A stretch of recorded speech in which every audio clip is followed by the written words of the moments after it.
Let's explore the tools I'd use to practice Buddhism if I could start over.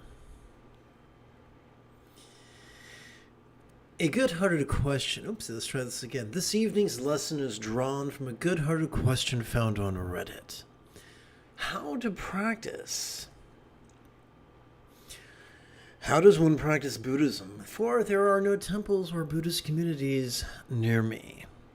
We shall begin with broad brushstrokes. In fact, before we begin with the Buddha's first sermon, let's begin with an overview. Sturgeon's law reminds us that 90% of everything sucks, but not in the fun, tingly way. So it should not surprise us that 90% of people, including meditation teachers, act as if being rigid, fearful, superstitious, controlling, elitist, cryptic, competitive, and cruel are wonderful things. But only a minority feel that being flexible, loving, rational, laid back, egalitarian, lucid, cooperative, and kind are where it's at. I'm one of these people.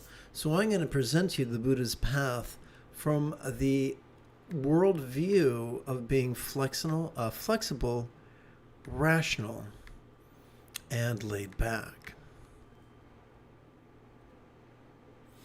So, from a certain point of view, the first noble truth is that there are stressors. We evolve the capacity to perceive stressors, be they circumstantial, physical, interpersonal, or mental. Contrary to the ravings of self-help gurus, it is not bad to be able to perceive stressors. Au contraire, only those who are able to perceive stressors are able to react to them in a sustainable manner. We evolved the ability to perceive stressors, but also to react to stressors. And that reaction could be called our primal drives.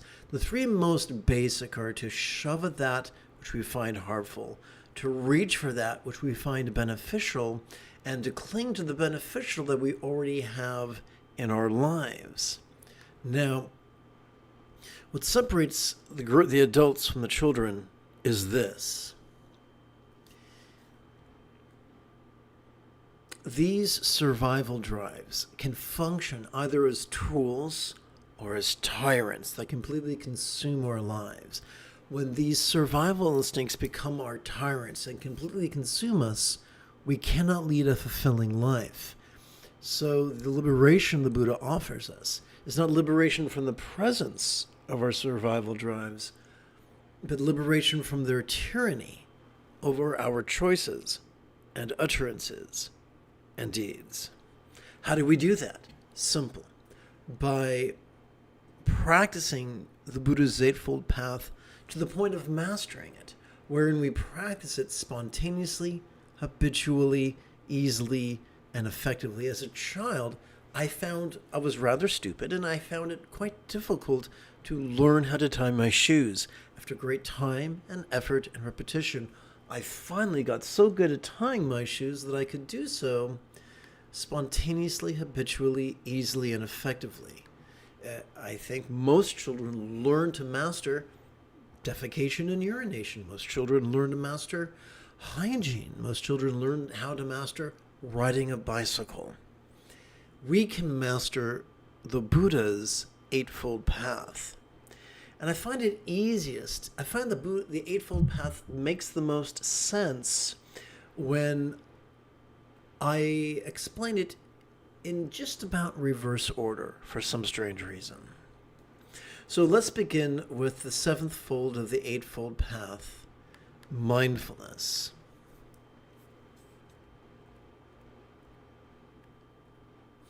Now, before I tell you mindfulness, I have to tell you some bad news. About 90% of the teachers you meet are going to give you bad advice, usually not because they're malicious, just because they're ill-informed or lazy-minded. So let's view mindfulness and meditation through the lens of neuroscience.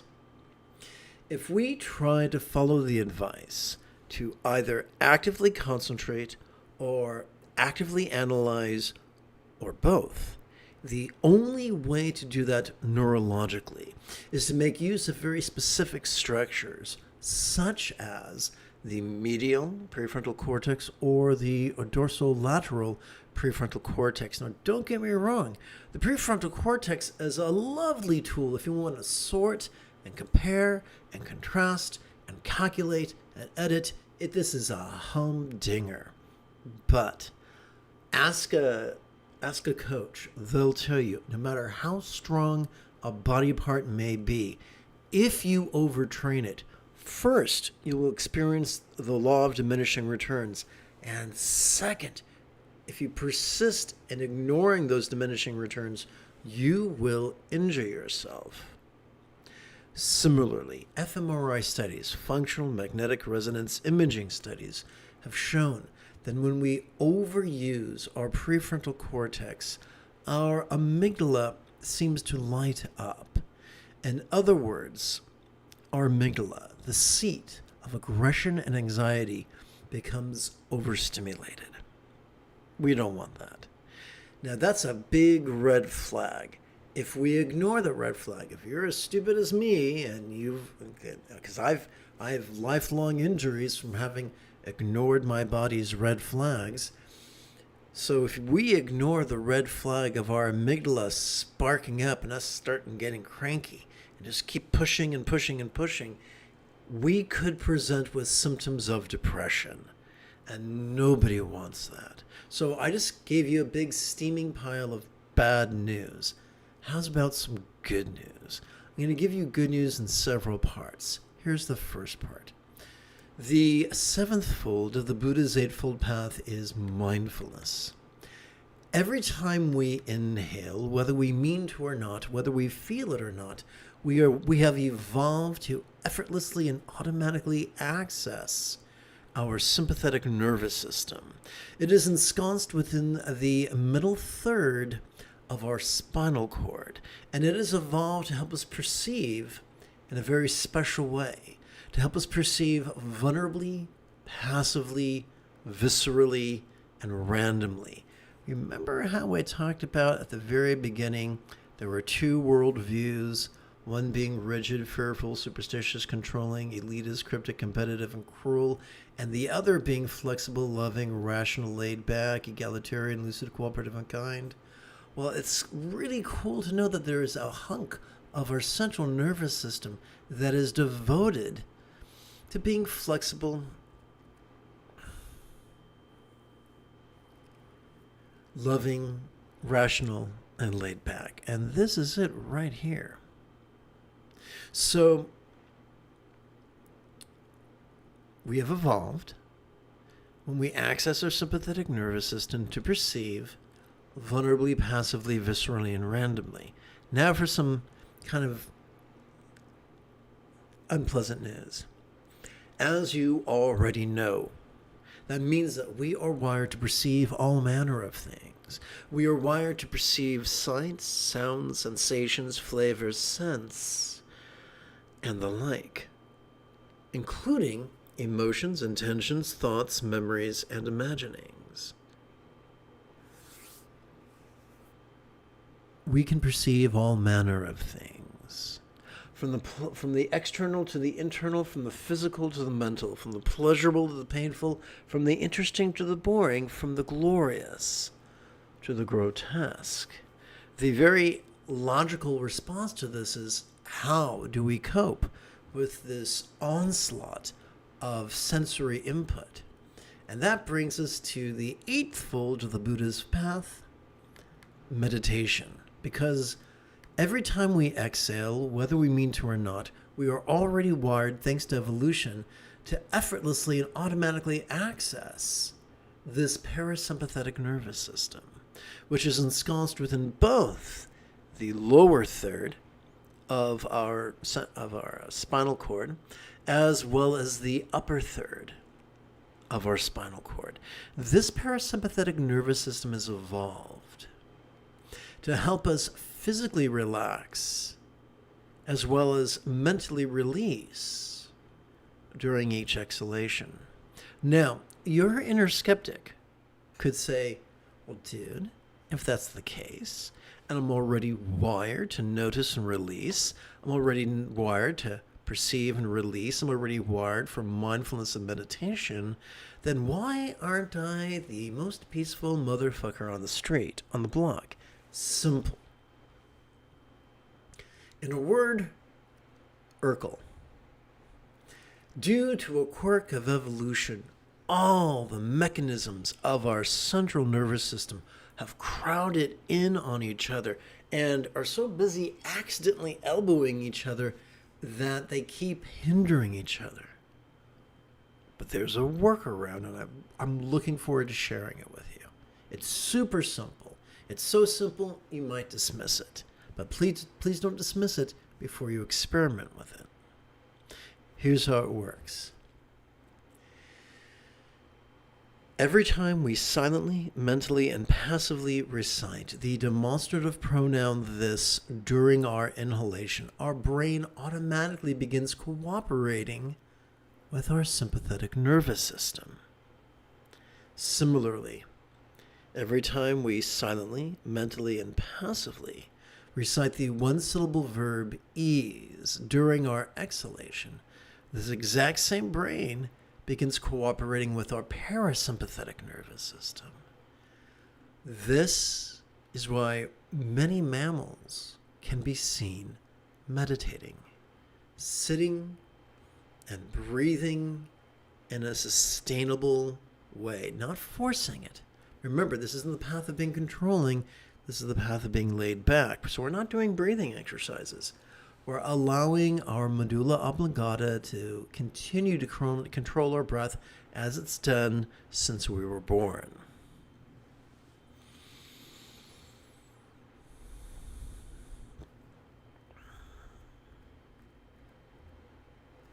So we've talked about mindfulness, the seventh fold of the Buddha's eightfold path. And we've talked about meditation, the eighth fold of the Buddha's eightfold path. And now let's start talking about fringe benefits, shall we? 50% of the Buddha's eightfold path pertains to loving kindness. Now remember we talked about when we overuse our prefrontal cortex, we start getting really anxious and cranky, and that sucks. So here's the cool thing. Start playing with mindfulness and meditation. Start with a humble practice. Just set your timer on your phone for maybe 5 minutes and practice every 12 hours or so, give or take. And you'll notice that not only does your anxious and aggressive amygdala begin calming down, but this thing begins lighting up. This thing that functions as the hub of our mirror neurons. This thing that functions as the seat of empathy and compassion and love. This thing that the big kids call the anterior cingulate gyrus. That is why the greatest Dzogchen lamas of Tibet have insisted that the highest love is spontaneous and uncontrived.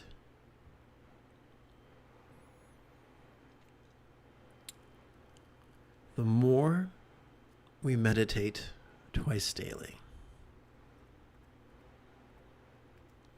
we might start off the first week meditating for 5 minutes twice a day, and that's beautiful. Perhaps the second week will feel like bumping that up to 10 minutes.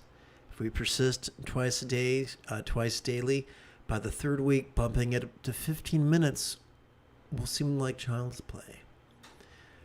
Continuing to bump it up by 5 minutes a week, assuming you're practicing twice daily, by the conclusion of the 12th week, sitting for 60 minutes could seem rather easy.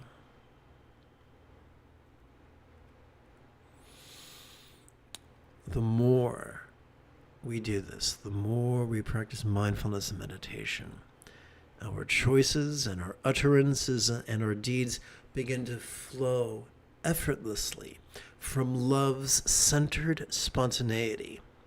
And that, my friends, is the sixth fold of the Buddha's eightfold path, the effortless effort of joy's centered spontaneity.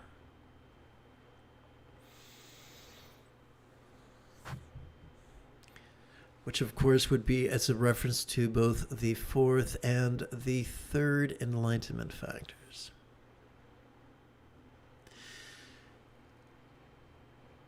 So I've already mentioned to you that the more we practice mindfulness and meditation, the more we experience love, centered and spontaneous. Let's take a closer look at that. We don't have a rule list. We just begin surfing kindness. And instead of being a Chad, forever trying to drive other concerns out of business, instead of being a Karen, forever trying to get someone fired, we become cooperative. We become compassionate in our commerce. The fifth fold. And then there's the fourth fold, in our conduct. The essence of the Pratimokshya vows, according to the great Tibetan saint Karma Jigme, is simply nonviolence. We become kind in our conduct, spontaneously, flowing from centered spontaneity. Remember, mindfulness and meditation are the dynamo that drive the metaphoric enlightenment machine. The third fold of the Buddha's Eightfold Path is kind communication. It becomes easier and easier and easier to say the kind thing spontaneously, effortlessly. The second fold of the Buddha's Eightfold Path is kind attention. According to Karma Jigme, it is the essence of the Bodhisattva vows to simply wish others well in a spontaneous way. But what about the first fold of the Buddha's Eightfold Path, right view? Because those who are rigid, fearful, controlling, elitist, cryptic, competitive, and cruel insist that it takes decades or lifetimes or multitudes of lifetimes. But did you know the Buddha was insisted that it is possible to master his path in less than 7 years, or 7 quarters, or 7 months, or 7 fortnights, or 7 weeks, or even 7 days? I don't care how hard you study, you can get a PhD in 7 days. So it would seem that the Buddha's path of wisdom is much simpler than that. And it is. It's all about what's the word I'm looking for? Impermanence. We don't have to believe impermanence. We don't have to self-talk about impermanence. Just practice mindfulness, and you can't help but notice change. Changes in what we see from moment to moment. Changes in what we hear, feel, taste, smell from moment to moment. Changes in what we emote, changes in what we intend, changes in what we think, changes in what we recall, changes in what we fantasize about from moment to moment. So here's the great irony. Contrary to the ravings of those who are rigid, the turmoil of our mind is not a hindrance. It's a tool that helps us to viscerally realize, ever-changing one and all, there is nothing permanent to grasp. This doesn't mean we lobotomize ourselves. Au contraire, our senses become sharper. But we're able to cope with the slings and arrows of outrageous fortune.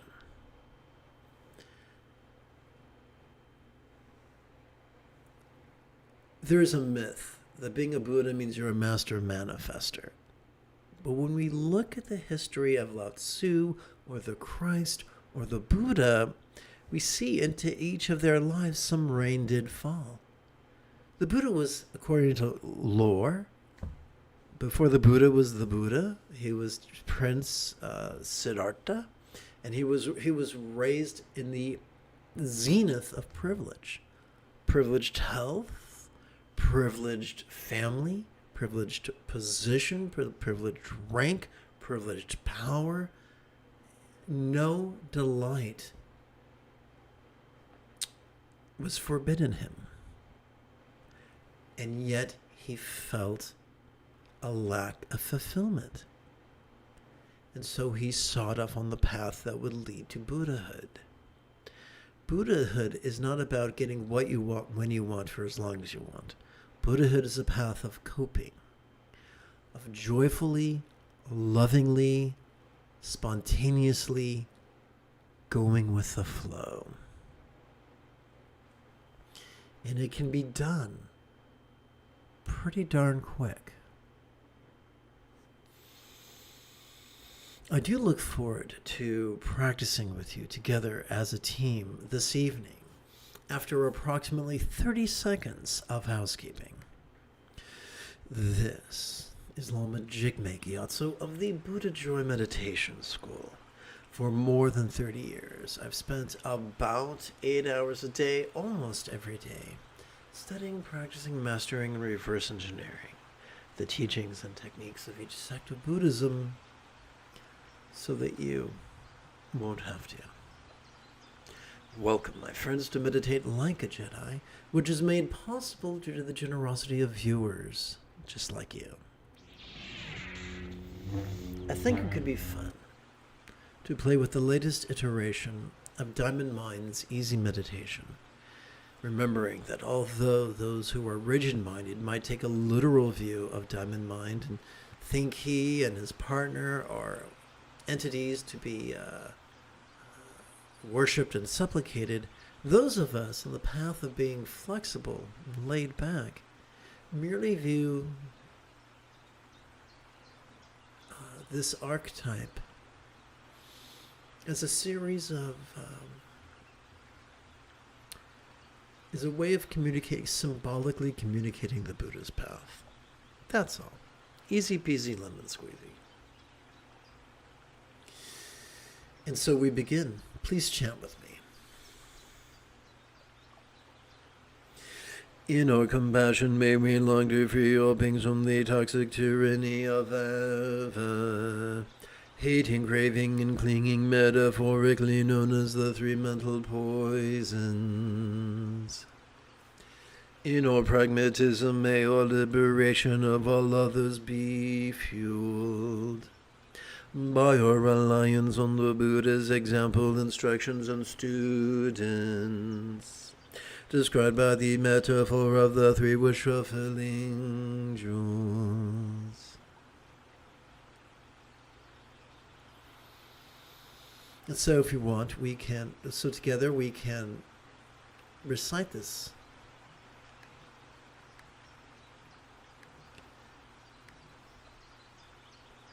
May we feel through the three jewels. May we free all through the three jewels. May we free all through the three jewels.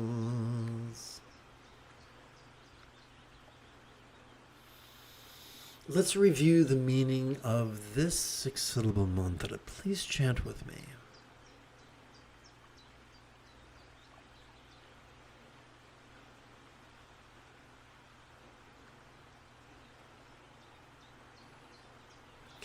I invoke the mastery of love and letting go that can add diamond-like strength to a simple mind. Who may all beings enjoy such mastery. During our inhalation, we can silently and mentally wish, may we free all through the three jewels. During our exhalation, we can physically relax as best we can, while striving to chant this 6-syllable mantra 8 times per breath. Om Benza Sato Hung, Om Benza Sato Hung, Om Benza Sato Hung, Om Benza Sato Hung, Om Benza Satu Hung Om Benza Satu Hung. Om Benza Satu Hung Om Benza Satu Hung. Om Benza Satu Hung Om Benza Satu Hung. Om Benza Satu Hung Om Benza Satu Hung. Om Benza Satu Hung Om Benza Satu Hung. Om Benza Satu Hung Om Benza Satu Hung.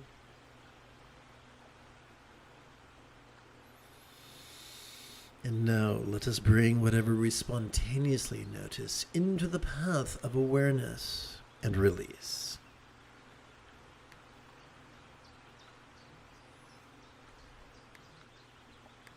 Allow me to take a moment to put the opening lecture into a nutshell. Will that be okay? As we silently, mentally, and passively recite the demonstrative pronoun during our inhalation, we can kick back and randomly notice and passively notice the antics of mind as it perceives, emotes, intends, reasons, recalls, and imagines.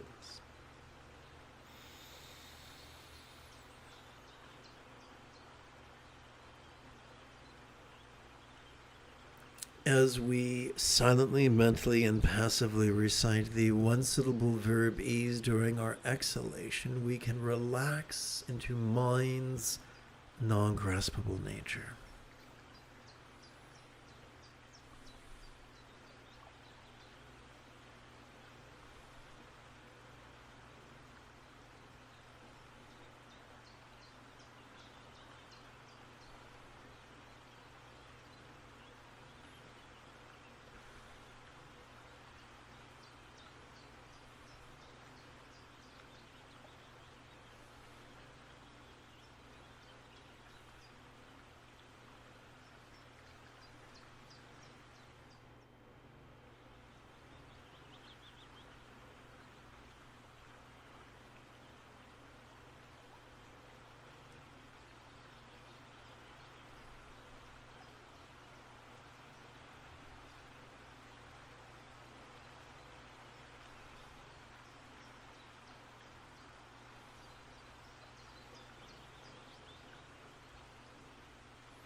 Please chant with me. Rather than indulge or controlling tendencies, rather follies of active visualization, emotion, magic, and belief, we could just recite these kind words in harmony with our breathing and allow our subconscious to do the heavy lifting. Let us accept the rigidity that confuses metaphors or statements literal, and relax into the flexibility that savors that chance explaining metaphors as similes. So now, let us view letting go through a philosophical lens.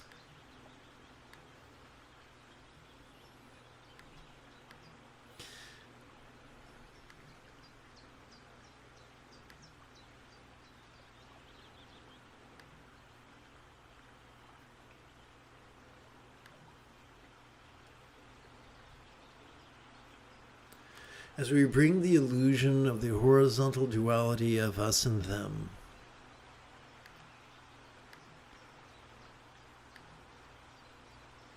into the dance, whoopsie, where's the cursor? Into the dance of impermanence and interdependence, known as Madhyamaka's yoga of inconceivability.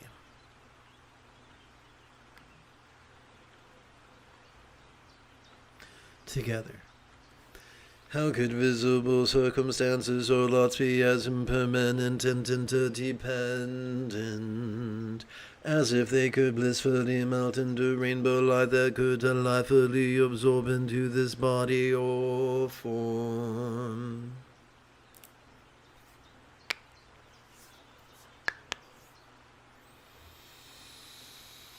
We use similes and metaphors, for we have evolved to think symbolically.